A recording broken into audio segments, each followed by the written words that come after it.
That's so cute. Well, I had it. Oh, here, look at this. Had it for a while, and I thought, I just always look at it, and I thought, today I'll use it, so it'll bring us all back to Mercy. At any rate, so that was a good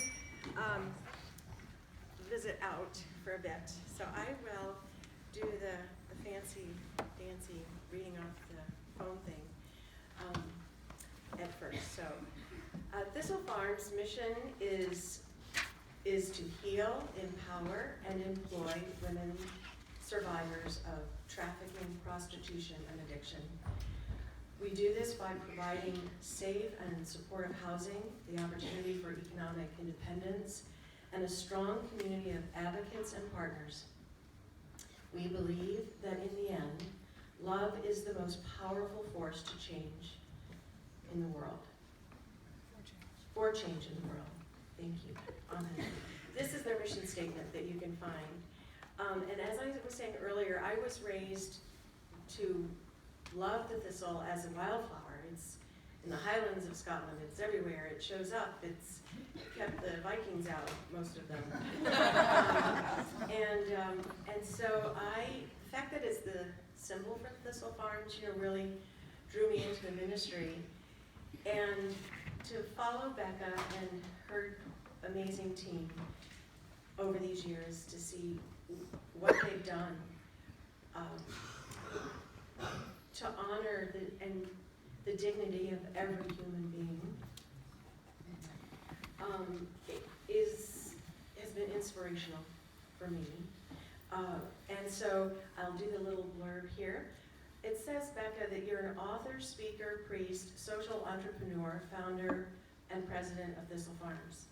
But you're also a mom and a wife. So yeah. I think you have an amazing family.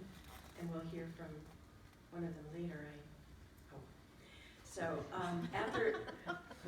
It is. It's like just all we can do is pray. Yeah, that's right. That the video works. Yes, we're going to all lay hands on it before we start. In all seriousness,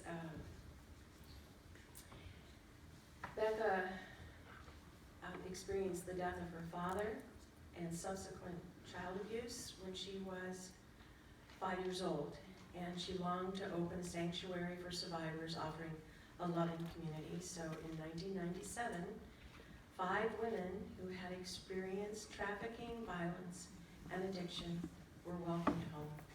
And 20 years later, plus, here they are. So here is Becca, and we're going to just play the CNN video real quick, and then Becca will join us for the presentation.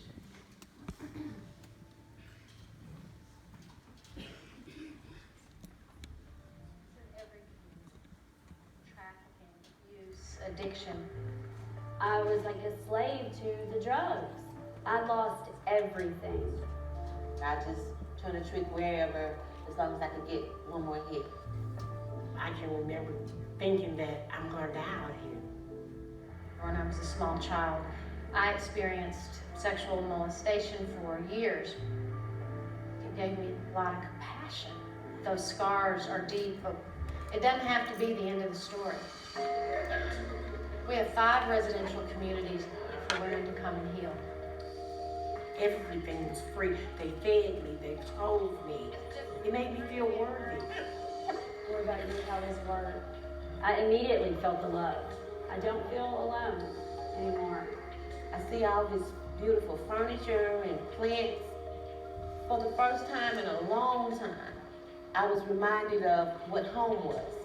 We're changing who? We're changing ourselves. They didn't say, what did you do? They said, what happened to you? The women that we were serving were still dirt poor. So we created this bath and body care company. The lavender, the peppermint, it calms you. I'm working hard for my own money. It feels wonderful. It's just giving love. I got 20 years clean because I got a lifeline 19 years ago. You know what I'm saying? What you get out of that meeting last night? Somebody showed me the way out, and I've been able to go and show other women the way out. What I realized is how powerful love can be for healing. Before, I was full of darkness, and now I am full of light. Now I'm capable. Now I am a conqueror. We're just a community of women helping each other.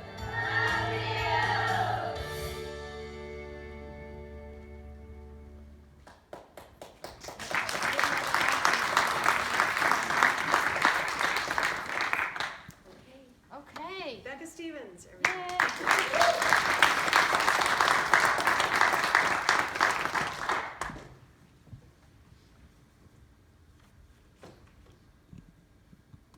I'm really, really, really happy to be here and happy to have a conversation with you about how communities hope together and what it looks like. And I really think on this journey when we're working on talking about justice together, it is really not about what is in front of us, but about what it is we can see. What can we take in and what can we see? And last night we ended on the Song of Simeon from the back of the church. We had a little compline service with the folks here. And this morning I was thinking it was interesting that Jennifer was speaking from the back of the church, that we were in a circle, and she ended up in the back, but the people leading the morning prayer service from the general convention were up front. And I was like, oh, she's in Simeon's place. And the gospel reading tomorrow is on the Transfiguration. And when Jennifer lit that candle, I don't know how many of you saw it, but St. Andrew, I guess the sun was coming up just about in the right place, was glowing around her to where she was haloed. So there was like a halo around the candle, then Jennifer, and then there was another halo. It was stunning. And I was thinking that is right there, right before us. That's what hope is in community, is when we can gather in a circle and the light can shine, and all of us can feel a little transfigured in that moment.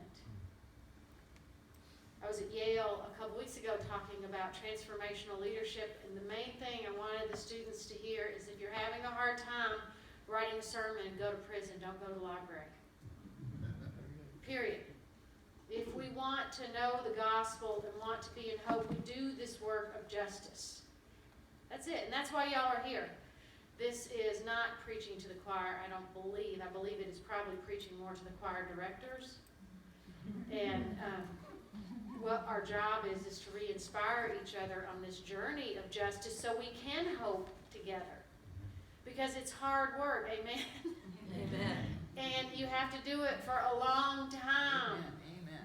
And so what we need to do is keep coming together and realizing that this is our hope. And that's the beautiful thing when you were talking about St. Margaret's. It is, guess what? Everybody in that picture of what that community was an important part of that picture. And the idea that we serve each other is an important part of that picture. I love highlighting ministries that have been going on for a long time in this diocese. Love the bishop, love Dana, love everybody, love Michelle. Thank you all for having us, and I love being reminded of the beautiful ministries already going on. And it's been going on a lot longer, like you were saying about asset-based community development. That is an old concept that we can trust. It's not a new concept. And what we call it in the Episcopal Church for a long time, since I was a little kid at least, is called a bazaar. Y'all remember that? I mean, it's called a bazaar for a reason. It's a phenomenon, and it's been happening for hundreds and hundreds and hundreds of years, long before any of us ever thought about a vision for a bazaar. And what happens is that, there's a sense that our justice work needs to be very economical and done on the cheap, when really, if you think about the nature of a bazaar, it teaches us really about the nature of justice work, which is both lavish and economical. So in other words, I'll invest $20 in yarn, really good yarn, for making a sock. And I'll spend 20 hours on this sock. So at my rate, let's say those socks are now worth $500-600 bucks. So I spend $20, use all my time, and I come to the church and I'm like, I'm going to sell these socks for $25. And then you all do the same thing. We all come together. And what we could have done is just save ourselves all that time and energy, sat at home, donated the money, and raised the same amount of money. Wouldn't that have been awful? Because when we come together in this community-based justice model, that's how we infuse each other with hope and dreams and inspiration. And we get excited to do this work. Because what happens is I walk in with these socks. And you're going to say, you made those? You are worthy. That is a beautiful sock. And you're giving it away. That's amazing. And then I said, you made that jam? I could never do that. You are amazing. And we get to have this experience, and we know each other's gifts and talents, and we fall in love, and we still raise money, and we give it all away, and we're the richer for it. Dorothy Day, who started the Catholic Worker Movement, talks about the lavish nature of charity, not just justice. Because in charity, do you know what we do? We overflow with gratitude. In this sense that we are so blessed, so rich, we have something to give away. It could be $1 million, it could be a can of jelly. But all of us need to feel like givers and receivers, and that's why starting in a circle and remembering the simple light and focusing on the next person coming in is a way to begin with hope, because we are talking about some pretty awful things. You know, institutional racism, violence of poverty, the injustices in our court system and in our penal system, the inhumanity of child trafficking and trauma, all of those things that we're talking about, that if we were facing them alone, it would be really weird to say, justice issues in hope. It'd be like, that's kind of creepy. But we have this thing called community that pulls us together, that holds us together. It holds us up, it holds us accountable. It's old school stuff. We have to just remember how we fit into it. And that's what's so beautiful about the life of a church and communities coming together. We laugh as much as we cry in the circle at Thistle Farms. Isn't that awesome? Some of it is funny. The way we trip over ourselves, the way that people act when they maybe first come in and they reflect on that 6 months later. Or maybe it's the way, one of the beautiful women of Thistle Farms who, like most of the women, first raped between the ages of 7 and 11, first hitting the streets in their early teenage years. She was sold to a drug dealer by her own mother at the age of 12. And I'll never forget that we were all sitting in the circle. It was right before Christmas. We lit the candle, and in my mind, I'm like, come on, we've got work to do. We cannot be wasting our time in this circle. This community stuff is so overrated sometimes because we're not making any money. And we all are sitting there with that beautiful pressure of Christmas. And she gets up, and she does the first cartwheel of her life in the middle of the circle. She'd never had a childhood. Never spent hours practicing her cartwheel. Instead, she was hiding in bathtubs, even sleeping in bathtubs, trying to figure out how to stay safe. I don't know if you've ever seen an adult woman do her very first cartwheel. It was dazzling. It was stunning. It was hysterical. It was clumsy. It was dangerous. It was all of these things, and it filled us all with just like, this is the best day ever. And I didn't miss it. Because we came to community over and over and over, knowing that healing doesn't happen overnight. It happens slowly. Amen? Amen.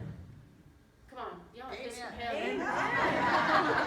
Amen. We're not Presbyterian, we're Lutherans and Episcopalians. We can do this.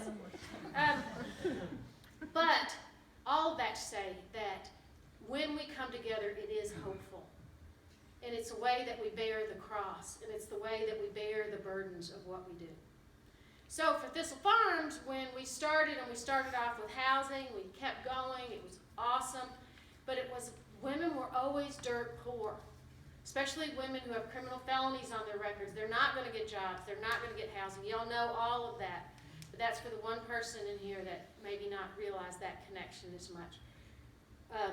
So everything I'm saying, I just want to say it's a reminder to me as much as it's a reminder to you, and I have so much respect for all the work already that has been being done. So just if there's a nugget in any of this that feels helpful for the ministry that you're doing, take it, and anything else, just let it go and don't worry about it.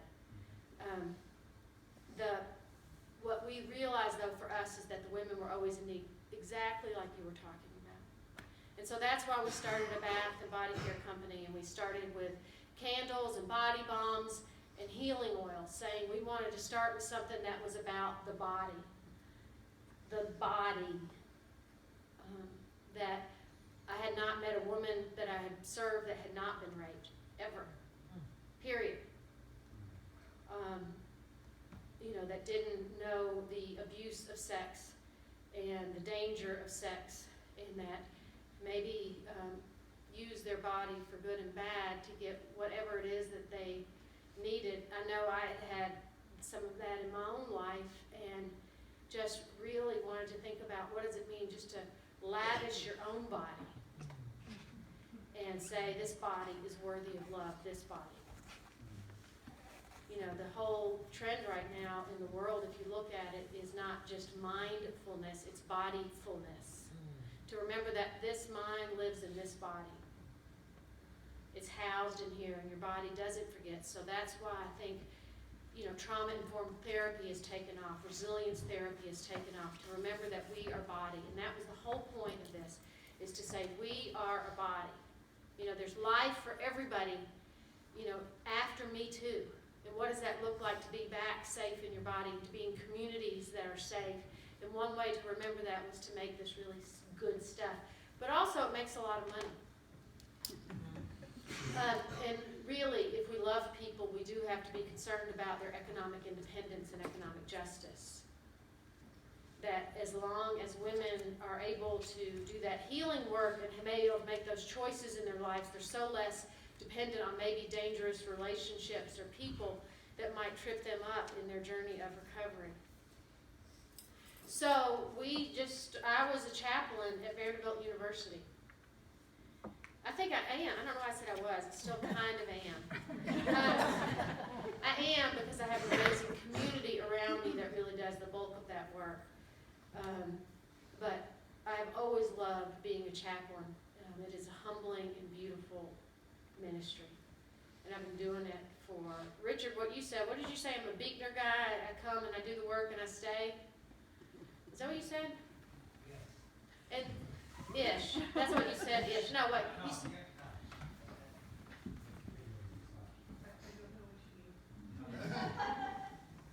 you come and you stay, is that what you said? I slept through that. My favorite author. Wendell Berry. Thank you. I'm sorry, I did this. It's great when you did it. Wendell Berry, sorry. Wendell Berry, that you come and you stay somewhere, you find community, and you do the work out of it, and you stay. Yes. In this long-term commitment. So I did that. I came and I stayed at the chapel that the bishop asked me. He said, are you called to college chaplaincy? And I went over there to the university chapel, and there were 6 people in there on a Sunday morning, and I was like, oh, hell yeah, I'm called to this. I could do this easy. And it's a full-time job. That means I have freedom to do anything in ministry I want. It's like the perfect job. I knew nothing about college ministry. But I was very, very excited that I had all of a sudden been given the biggest gift you can be given in church work, which is freedom. If we're going to hope, we need to be free enough to be doing our work. It was the biggest gift of my life. So I had the time and the space, which are the 2 big elements in healing that you can provide as a community and as a pastor. You can provide the time and the space for people to do their healing work. That's the biggest thing you can provide. And I was given that and didn't even know it. And so we opened our first house in 1997, and then all of a sudden I realized when I wanted to start a bath and body care company, oh my gosh, I have a chapel. We can make the bath and body care products out of here, so there's no overhead. So when you want to be creative, you need to figure out how to do it creatively. We could put all the money back into the women's salary and into raw goods to make the products. And that worked for, just a few years until they kicked us off the campus, which it was time. It was like, everything, all the students, because we have a kitchen in our chaplaincy and everything, but the students would not even come anymore if we were going to serve. Everything tasted like lavender. You cannot clean those pots once you mix oils in them. And it was like, you need to go find a place. So we did. And we went out, we grew, we kept changing and growing. And I think if you want to be a community of hope that is healing, one of the necessary ingredients is to always be changing. It's not always be closing, but it's always being changing. Our call is not to change the world. Our call is to love the world. Amen. Amen. And if we are going to love the world, we are changed. have to keep being willing to change. Yeah. That is my hardest lesson. That is really, really hard for me. And I'm learning it again this year. I have learned it so many times that things keep changing as they grow. Amen. And that's good. And I talk to people all the time that have these visions. And again, if you're a community about hope and healing, you have to believe in communal vision, not just your vision. And that is really, really hard. But if it's your vision and you need to control it forever, it will never get bigger than you. There are times when you say, this is bigger than me. I know what my gifts are, and it's time for me to re-engage with my gifts. It's awkward in justice ministries and in hope ministries as you grow to learn how to do that with grace. Do you know how many times there are donors who want to also pick out the paint colors? And it's like, just because you have money does not make your taste better than the interior designer that had already given us a palette of colors. Or how many times the executive director wants to do the marketing plan. Or, there's a million examples of it. But I think if we're going to be a community of hope, we have to buy into a communal vision. And that's what we did, thank God, at Thistle Farms. I learned the lesson really, really early on when we started the company. I'd only been to divinity school, so we started in this company. And so we started making all these products, and so I just named them after biblical characters. I didn't know what else really, I didn't have another whole skill set, so I thought they were hysterical. I loved it. We had the candle was the flame of Penuel, and the lotion was Hannah's laughter, and then the lip balm was Moses' lip balm, no more desert lips. And the salt scrub was Lot's wife. And I was like, this is awesome. We're going to just really knock it out of the park. And then the first team of Whole People Marketing came in and said, this is awful. You were asking people to try to get that this is made by a group of women who are survivors of trafficking, prostitution, addiction in a residential community called Magdalene that's a part of a community called Thistle Farms that makes these products to support this, and now you have biblical names on top of it. And I'm supposed to get that when I walk across and see it on the shelf. So to this day, 15, 16 years later, if you look, our candle's called Candle. The body lotion is called Body Lotion. It's brilliant. Because every one of them says love heals. Made by the women at Thistle Farms. And so knowing that when we are doing this work is really important, to be able to take our ideals into the marketplace and think about branding and what people can capture and hold on to. It is critical. It's part of the reason we write these really long, amazing studies and reports, and it really doesn't change very much. We have to be a community of hope. We are active. We are engaged. We are brave. And so what we've done at Thistle Farms is we keep trusting it. We do all kinds of rituals to do daily practices. So we light the candle, we use the oils, we stand in a circle, we continue to try this effort of being a community. And sometimes it's clumsy and sometimes it's really painful. About 85% of the women who have come through the program graduate 2 years later. Tiffany, who came 3 years ago who was celebrating 5 years clean. What's up? She was part of the first group of women who came as a community from prison. They started Magdalene on the inside, and she came. Not one person has ever gone back to jail. Oh, isn't that amazing? That's how powerful the community and the women are. So we just kept going. We kept bringing people on that knew what they were doing, and we were growing.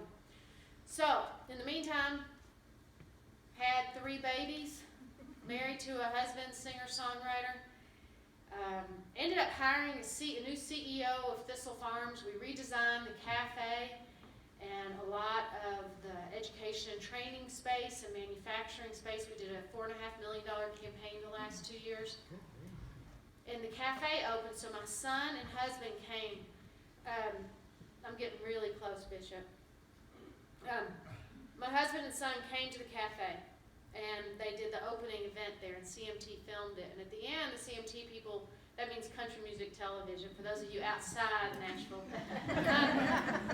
And they said, I cannot believe you never wrote a song called Love Heals. Oh, amen. And I had just written a book called Love Heals. We were really, it was our 20th anniversary. And so my husband and son wrote a song called Love Heals, and then Allison Krause sang on it with my son. Wow. And they came back to Thistle Farms and they filmed it, and it premiered last night at midnight on CMT. So I wanted to show it to you. But what really makes this really special, it's because when you and I were talking on the phone about what it means to hope in community, I was thinking, this is what it means. It means that our next generation picks up the story and starts sharing it in a way that you can never imagine, and you can just sit back and watch.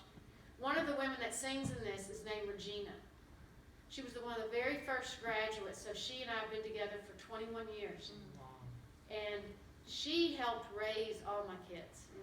Thistle Farms wasn't able to really get up and going until maybe 10 years ago, where it was full-time salary, benefited positions.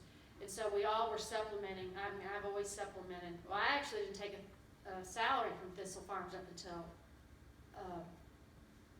18 months ago.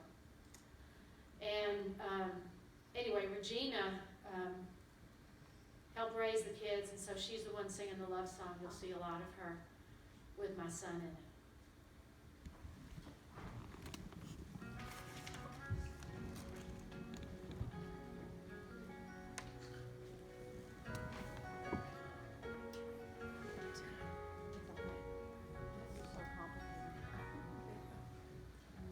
Hate kills, birds fly, rocks roll, tears cry, and love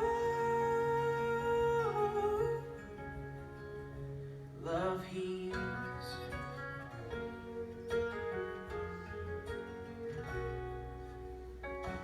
Whiskey burns, records scratch, wheels turn, sparks catch, and love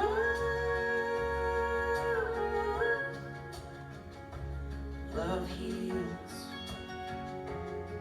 Oh, I've never seen a broken heart, one shattered and torn apart, that could not come back together. And I've never known a life so heavy, couldn't stand on legs unsteady, and one day run light as a feather. Baby, here's a deal.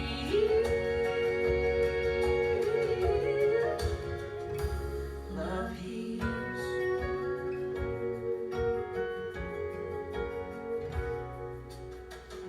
Sunsets, sunrise, all regrets and alibis. Dreamers dream, some dreams come true. We're caught between a hell that's coffee black and heaven that's sky blue. Oh, I've never seen a broken heart, that could not come back together. Oh, I never known a life so heavy, couldn't stand on legs unsteady, and one day run by as a feather. Baby, here's a deal.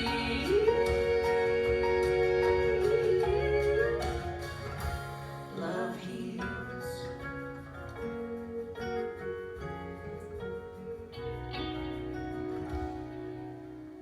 And everything that's shiny one day gets broke. It's some kind of mystery, but this much I know.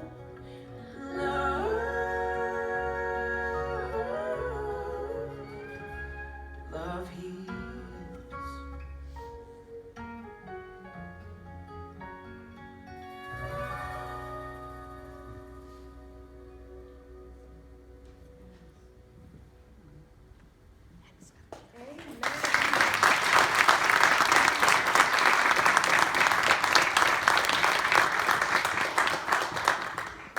Isn't that fun? Isn't he cute? You're a proud mama. I know, isn't that good to be a proud mama? But, so those are really, essentially many of the elements that I believe that can help us be a community of hope. That we do this work to inspire each other. We do it in bizarre ways that value the individual. That we do it with daily practices and we stay in it for the long haul. And the other way I think we really become a community of hope. Oh, and I forgot the last one that I talked about, which is that we are always willing to change. But the way that we become this community of hope is that in some ways, I think the church, not this church, but some kind of institutional entity called the church, we keep bifurcating everything. We keep separating everything, and then we get confused about what we're doing. And I'm going to give you several examples. Whether it's like, y'all remember when you learned like the C.S. Lewis 4 Kinds of Love? I don't believe that anymore. I don't believe it's like this. I think it's like, how do I become a part of this story of hope? How do I present myself in a faithfulness of love? How do I offer myself in love? And it'll look 1,000 different ways. There's not 4 categories. There's about probably 2 million. And I know there's 4 Greek words or 8 Latin words or 12 Spanish words. It doesn't matter. The point is to be a community of hope, to be a community of love, we have to become love. We have to become that community at a cost and present ourselves and say, what is the best way to honor you in love? And it will look really different for every single person. Obviously, it's with respect, it's with boundaries, all of those things that we think somehow, that we get special dispensation from sometimes if you have power over another person. But in a servant attitude, that is the truth. And then we have these 7 beautiful sacraments. But really, as a community of hope and healing, what you got to believe is that there's one sacrament of the church, which is healing. That's the reason. It has like 7 different ways maybe of presenting itself. And again, maybe it's 1,000 different ways. But these sacraments, 5 big ones, 5, or 2 big ones, 5 small ones, 7, baptism, confirmation, ordination, marriage, these beautiful sacraments, burials. It's all about healing and how we experience it, presenting ourselves. One of my favorite things that happened a few weeks ago is that my son, who is a senior in college, texted me this.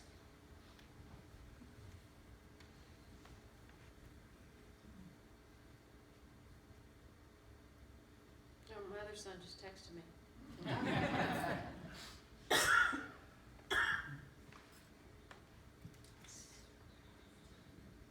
I wouldn't.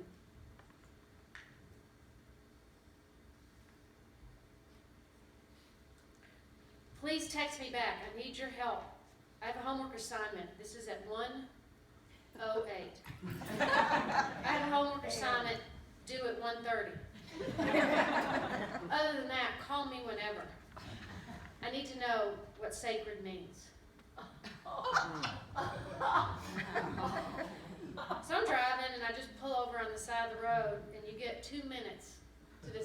sacred means. That's going to, I guess, become your son's words for a paper. Sacred means holy. It takes the ordinary and deems it precious and beloved. Sacred is about intention and about ritual. So objects, events, and even our lives move from ordinary to holy.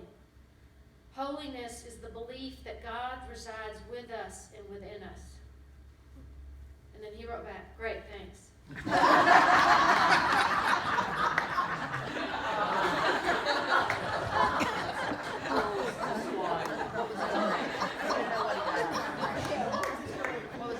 Yeah, you didn't tell me that. But it's beautiful, isn't it? Like you pour your heart and you do this work and like this life of theology. And I'm like, I can now have words and categories. And it's like, in the end, it's like a quick text and somebody's got it, thanks. Done. Move on. So, the other category, though, besides, this love category, there's sacramental categories, we do it even in our organization. So, this is the evangelism committee. This is the finance committee. This is the healing ministry over here. And then justice is out there under the category of outreach. And I think in a community of hope and healing, you begin with the idea that justice is our worship. That's how you're going to inspire and change things. What if you built a shelter like a cathedral? What if you offered the next cup of coffee like the chalice? We are all beggars. We come up to the altar with our hands extended, saying, is there a crumb for me? I need to be a part of this community. I am a beggar. I need to know this love is real and it can heal me. Not anybody else out there. Me. I need to know it. I need to know that my life has meaning and has meant something in this world. I need to know that this is true. I need to know that as I return to dust, that something beyond me lives.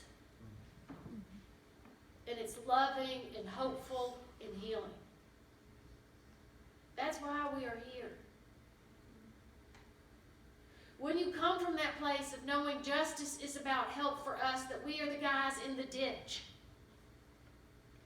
that we need to help each other, we need to touch each other, we need to be safe with each other. We need it. And that becomes our worship. Amazing things happen. Healing starts happening. Evangelism happens because you're relevant. Amen. And it changes the way that we understand how the world can look to us as church members. So we keep going out and changing and offering this work of justice as our worship. It's not the sideline. It is amazing how many hours we put into the dance up here. When we forget the magic and the ministry of the dance out there. Do we have the eyes to see it? Do we have the faith to live it out day after day after day? So that we can be healed. That we are a part of the community of healing. One of the amazing things that's happened at the chapel at St. Augustine's, and Susan has been a huge part of this ministry and this work for years, but we focused on Thistle Farms and Magdalene. The chapel's budget went from about $50,000 to $500,000. Thistle Farms, that was never part of that community, it was always its own 501c3, but completely supported by the chapel and focus. Its annual budget this year is $5.2 million.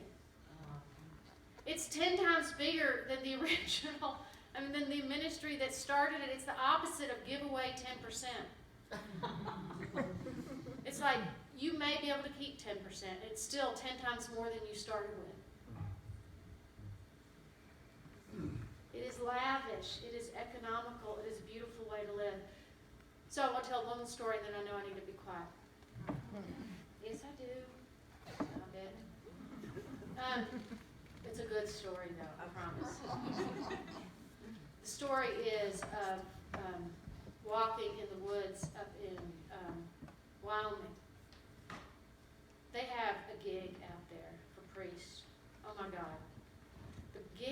is you're the chaplain in the Teton Forest. And all you have to do is show up at the Chapel of the Transfiguration once a week and preach. The rest of the week you're free. You have a house in Jackson Hole for a month with your family. And they say, you know, you have to do weddings and baptisms. That's only if you answer the phone.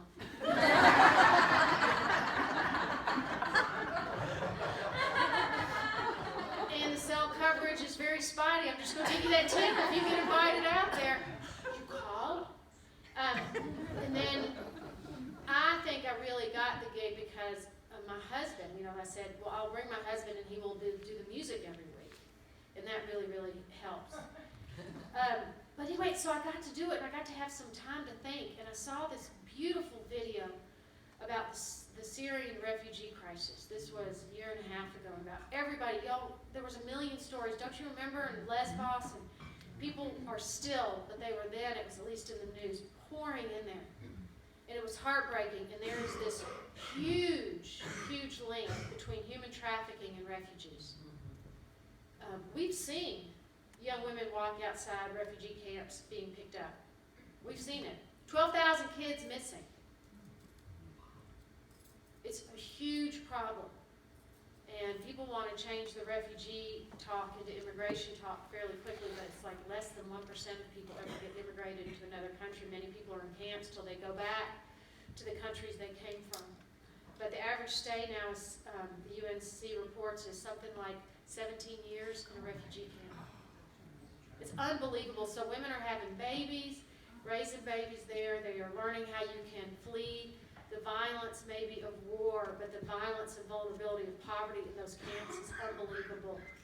It is really harsh. And so I started thinking about the Episcopal Church and how the whole mantra is the Episcopal Church welcomes you. And that, wouldn't it be a beautiful way to be a church if we could put out in front of our doors or maybe even on our altars a welcome mat made by those life vests and blankets the women fled the war in that are in the camps, and we could just use it as a symbol of welcome. And everybody said, like, oh, that's a really, that's going to be problematic because you can't hire refugees, you can't pay refugees, and if you just brought 9 women together, can you go in the back and help cue this, or can you help me cue that welcome thing up? The welcome, it's the one that has like the little, bishop has a little triangle thing and it says welcome back. Huh? You can call him back. I just don't, Call him back. Anyway, so we were like, well then that's definitely what we should do. Which is what's beautiful again about community, is that you're not necessarily an NGO that's working for a governmental organization. You have to listen to anybody. You can just go in as a free agent and do what you need to do. And I've always believed that in the truth and community healing and hope is act globally. No, think globally, act specifically. Think globally, act specifically. I do not think you always need to act locally, but you need a specific action. And then, y'all want to hang on just one quick second. Or let's just watch it. Pardon. My husband wrote this music too.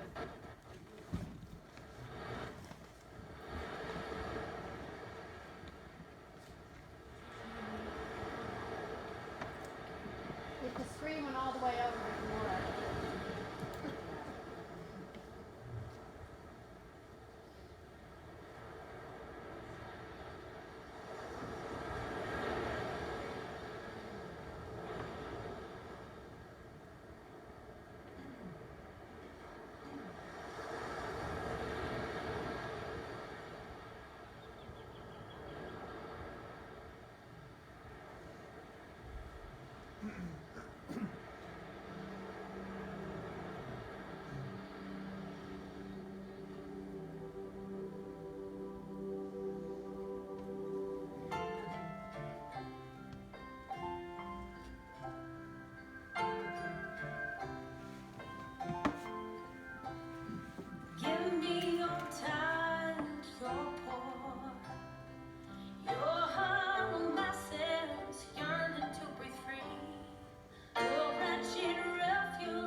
chef, who was it that, somebody was cooking lunch, they bought 3 of them. Yeah, she did. She had to leave. She's not here. Oh.